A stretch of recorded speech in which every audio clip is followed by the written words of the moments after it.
So, let's begin by defining what we mean by spare parts in the context of aviation. Spare parts are basically replacement items used during the maintenance, repair, or overhaul of aircraft systems and components.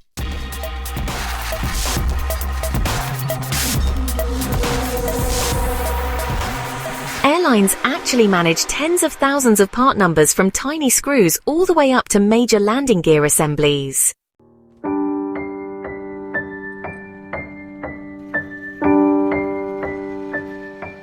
There are a few different types of spare parts. Consumables are used just once, like filters or seals. Expendables are low-cost items that aren't repaired, such as O-rings. Rotables are high-value and repairable, for example, avionics or actuators. And then you have repairables, which aren't rotables but can still be repaired, like certain brackets or panels.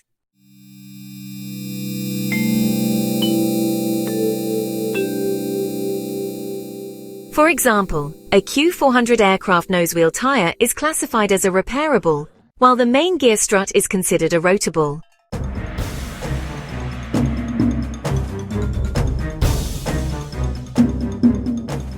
So forecasting is really the foundation of spare parts management. If you get this wrong, well, you either end up overstocking or worse, you go AOG, aircraft on ground.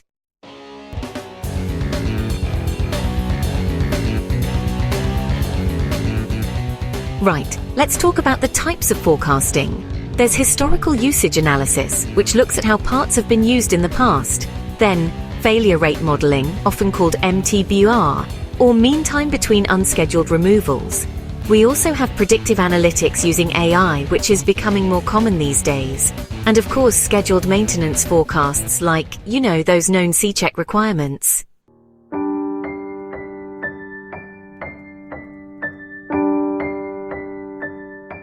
Now moving on to planning methods. We have ABC classification, which sorts parts by their criticality and value. There's also safety stock modeling, which helps ensure you don't run out of essentials. And finally, cannibalization modeling, which is influenced by things like scheduled aircraft retirements.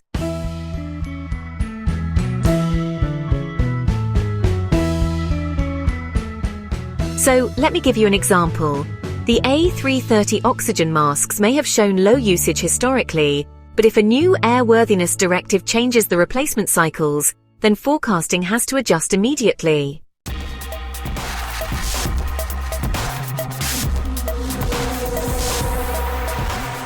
There are several tools out there like Amos, Trax, Ramco, and SAP EM, which all have built-in forecasting and planning modules.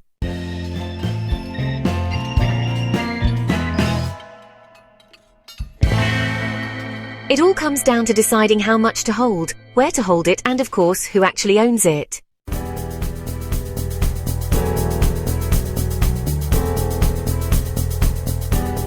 So, let's talk about stocking models. There's the choice between centralized and decentralized storage, which can really impact how quickly parts are available. Forward stocking at main airports is a common approach, especially for airlines that want to keep things moving smoothly. And hub and spoke models are often used by global airlines to make sure parts are where they need to be, when they need to be there.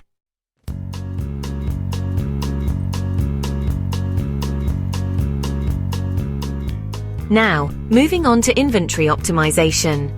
One key aspect is service level targeting, like aiming for a 95% fill rate, for example. It's always a balancing act between carrying cost and stock out cost.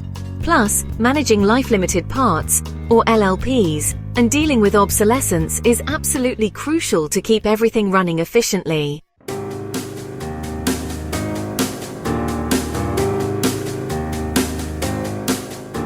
For instance, Emirates maintains a forward stocking location in London Heathrow to ensure quick access to wheels and brakes. This setup really helps reduce flight delays that could be caused by parts being unavailable.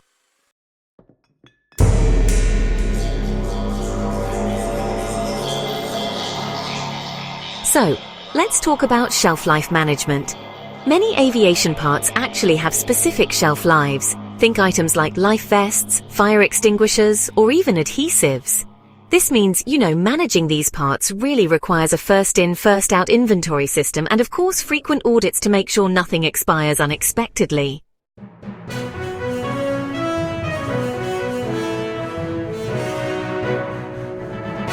When it comes to vendor selection, there are several options. You have OEMs such as Honeywell or Safran. Then there are PMA or parts manufacturer approval sources, and finally, distributors like Avial and Satair. Each plays a different role in the supply chain, honestly.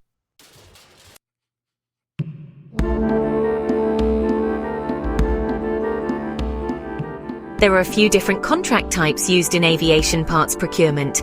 These include spot buys, long-term agreements, often called LTAs, power-by-the-hour arrangements, and consignment agreements. Each contract type really has its own set of benefits and considerations.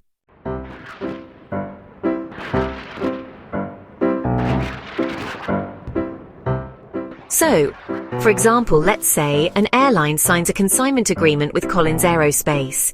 In this arrangement, the parts actually remain owned by Collins until they're used, which, really helps minimize working capital for the airline.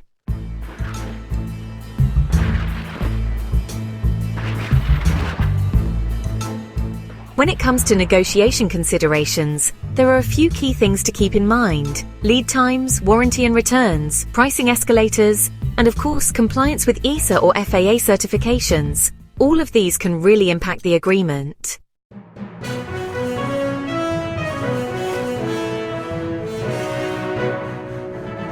Here's a quick tip always, and I mean always, verify traceability and certification like FAA 8130-3 or ESA Form 1. This is super important to avoid any regulatory penalties down the line.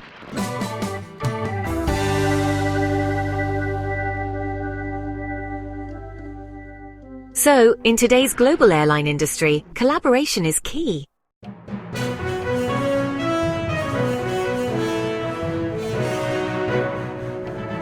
Right, let's talk about the types of pooling. There are OEM pools like Airbus FHS and Boeing Gold Care.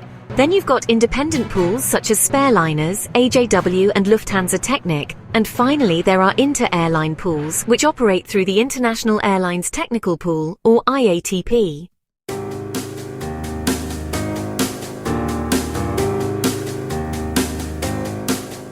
For example, let's say a Thai-based airline joins IATP and suddenly has access to over 10,000 rotables all around the world. If, say, an actuator fails in Tokyo, another airline in the pool can supply it the very same day.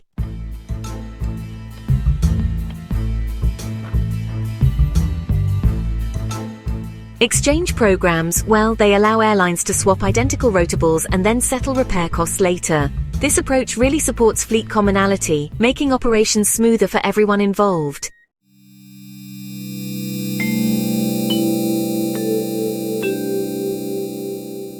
Airline parts logistics is not just shipping, it's aviation-grade logistics, and honestly that means a whole new level of precision and reliability.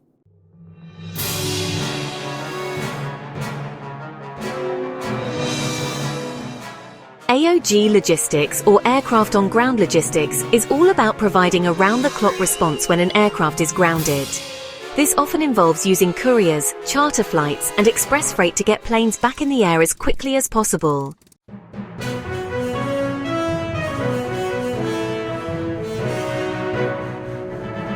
So here's an example. Imagine an A380 is grounded in Sydney because of a failed avionics module. DHL manages to rush a replacement unit all the way from Frankfurt, and they do it within just 18 hours, using priority air cargo.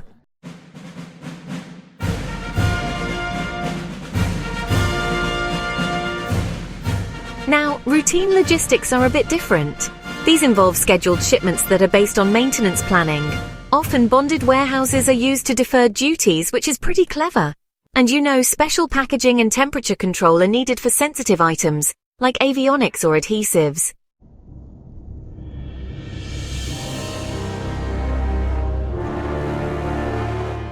Major logistics partners in this space include DHL Aviation, Coinplus Nagel, DB Schenker, and UPS Supply Chain Solutions.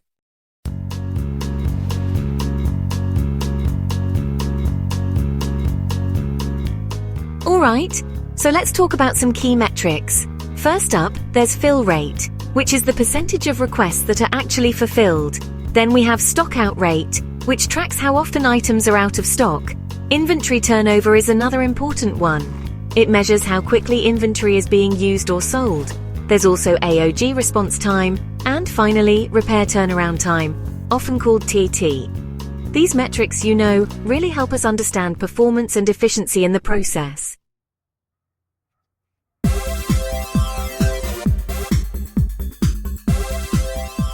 So, for example, a top-tier airline aims for an aircraft on ground part dispatch within 2 hours of notification, and they track on-time logistics performance every month.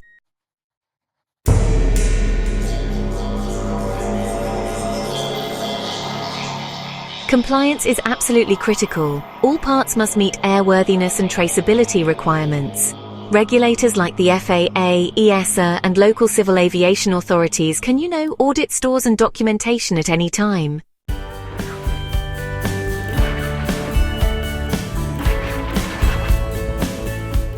In this module, we explored the backbone of aircraft availability, spare parts management.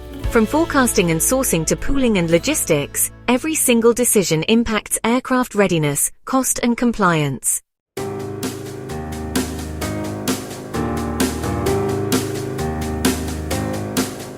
Strong coordination between planning, procurement, engineering, and logistics is honestly essential. With smart systems and strategy, supply chains can transform from a reactive model into a predictive powerhouse.